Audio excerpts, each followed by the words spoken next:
Hey, that's right, Coinaholics. It's that time again. One of my favorite segments on the Blue Ridge Silverhound channel, and that's Inheritance Treasure. I'm your host, Sean. Thank you for taking time out of your day to join me for what could possibly be a fantastic piece of treasure that could be hidden in your collection. You just don't know it. But today, we're going to talk about something that is undeniably one of the most unique coins with a high supply. I know that sounds pretty crazy. Some would specify uniqueness as being only one or two available, but there is no shortage of this coin.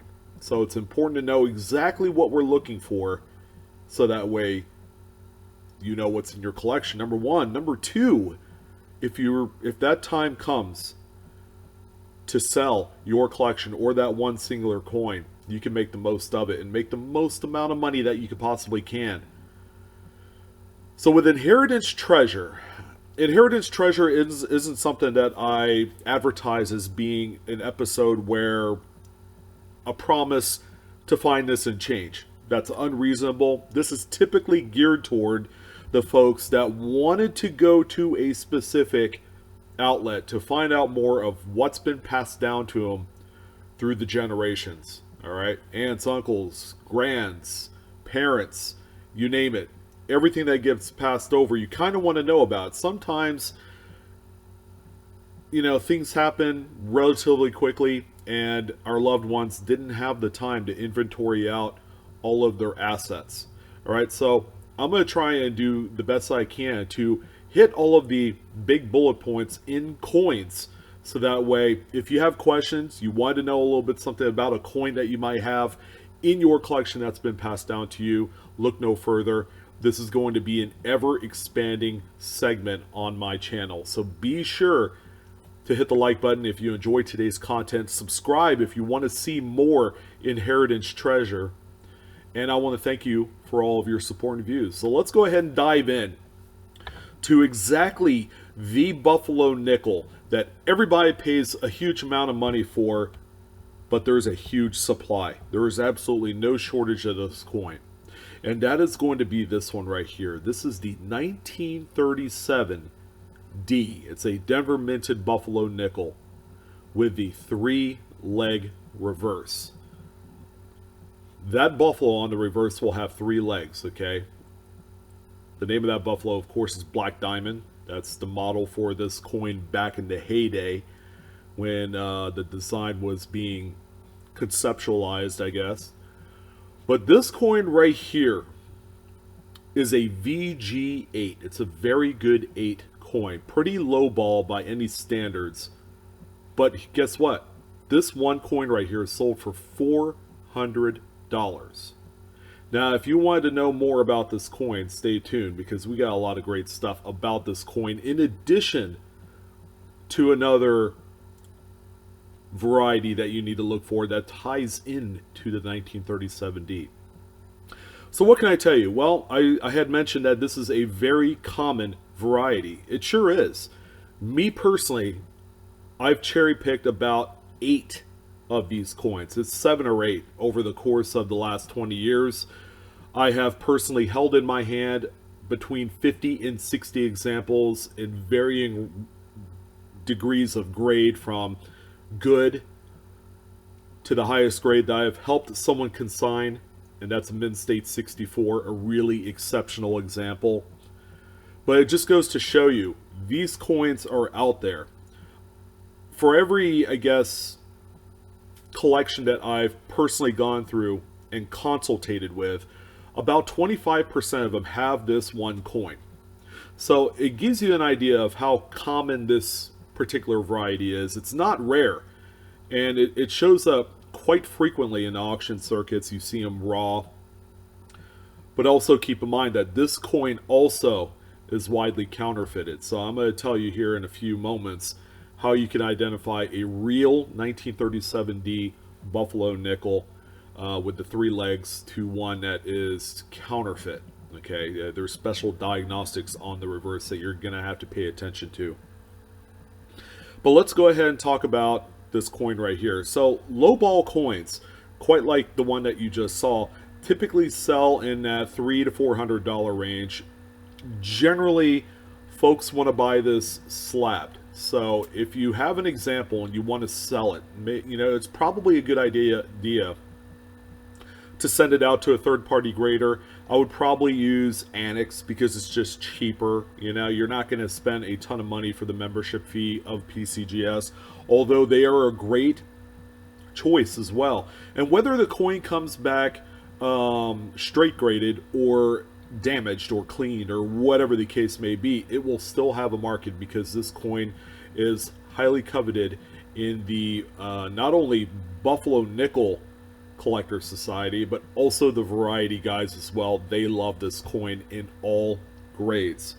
Now let's talk a little bit about the grade aspect of it, because I'm gonna have a few questions. Now the coin that I flashed right here is one of the highest graded coins. Now the highest graded assigned by PCGS is Mint State 66 plus. Okay, you need to know where the ceiling is for a coin like this.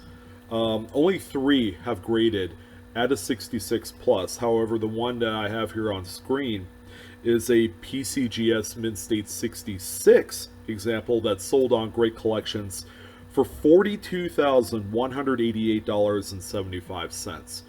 One example of the 66 plus, the top grade, one of those 3, sold on Heritage Auctions about 4 years ago for $88,000. All right, that is kind of like the current top end for this coin. Now, if there's a Mint State 67, let's say you've been passed down a really nice gem collection of Buffalo nickels, in which that one 3-legged buffalo in your collection might have the outside chance of grading 67. Bar none, that would be a $100,000 coin all day long. All right, you're gonna have people just tripping over each other trying to obtain this one example. So let's go ahead and take a moment to discuss some of the main diagnostical points of this coin. All right, I did a side-by-side image right here. Actually, not a side-by-side at all.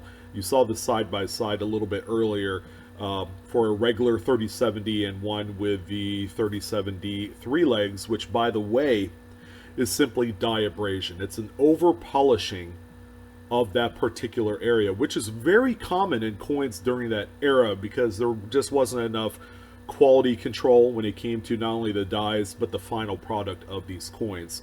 But take a look at this image right here. There's a couple green ovals on the screen, okay? The one main area that you want to focus on is right underneath the buffalo's belly, okay? You're going to have kind of like these little pebbly strings of, they call it a stream, as if the buffalo was urinating. But you would have these little pebbly areas underneath the belly, okay? This would be on a legitimate example. In addition, the rear hind leg will be partially abraded as well on most examples. If you don't see either one of these diagnostical features or none at all right, you probably have a counterfeit example. Okay, this is probably one of the more counterfeited coins in history just because of the sheer value of the coin, especially in lower grades. So we've determined that this coin sells at a minimum of around $300 to $400. On a good day, you might be able to get it for a little bit cheaper if you wanted to purchase one for yourself. But value-wise, they're worth that much. And on the top end, Mint State 66, all the way up to anything higher than that, you're talking about a coin that's effectively $40,000 plus. So there's a lot of money on the line here. Keep an eye for this coin.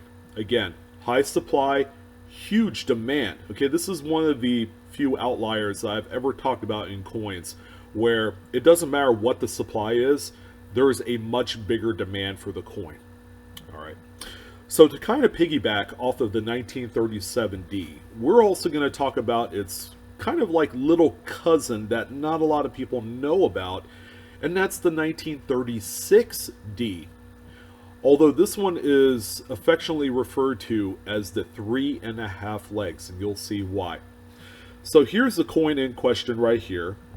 And this is, again, another one that some would say is probably worth more than the 3070 for the real fact that there are less of these available in the marketplace. Okay, this is a comparatively rarer coin than the 3070 three legs, so keep that in mind.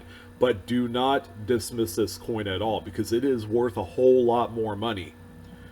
This coin in a VG8, kind of like that 3070 that we saw at the beginning of the broadcast, is a coin that will probably bring close to $1,000 in that condition. So this coin right here, the top grade by PCGS, is only mint state 62. Only 2 examples exist at this grade. I'm happy to say, though, that one of them did sell back in 2009 through Heritage Auctions in the amount of $12,650. That is the highest grade, and that is pretty crazy. The 37D and 36D as a date in the Buffalo Nickel series is common in all grades, all the way up to about mint state 66. So the opportunity is real to find a 3-leg or a 3.5-leg 36D in a high grade. I guarantee you find one, like a mid-state 63 or 64, you're going to have a coin that's worth over $20,000. Keep an eye out for it. Now, before I let you guys jump off, here is a quick side-by-side of what you're going to be looking for. Now, on this one, the coin on the left is a regular 36D. The coin on the right, that close-up image, is going to be that abraded 3.5 legs. As you can see a little bit of a partial leg in there. It's not completely abraded away like the 37D, but this one right here, this is what you're going to look for. And again, the difference is clear. Both of these varieties are naked eye visible, so you'll especially want to keep an eye out for both of these.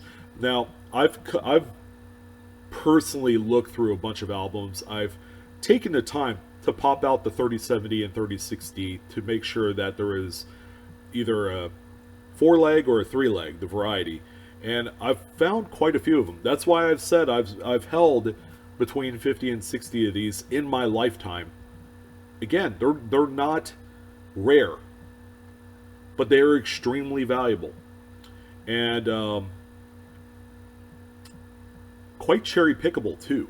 If you wanted to go to a show or go online on eBay and cherry pick this coin, you could do so. I've cherry picked 2 of them on eBay in the last 10 years, and it's been a quick, nice rip. If I ever saw one, it was easy money, and it'd be a good way to add to your collection on the cheap, and enhance it with a very valuable Buffalo Nickel. So that pretty much wraps up the Inheritance Treasure episode on the 1937D and 1936D die-abraded 3 legs. It was a lot of fun, okay? And this is a coin that you will have a lot of fun finding, whether it's in an existing collection or one that that you cherry pick, through a dealer or whatever the case may be. So anyways, I want to thank you guys for joining in on this very special episode.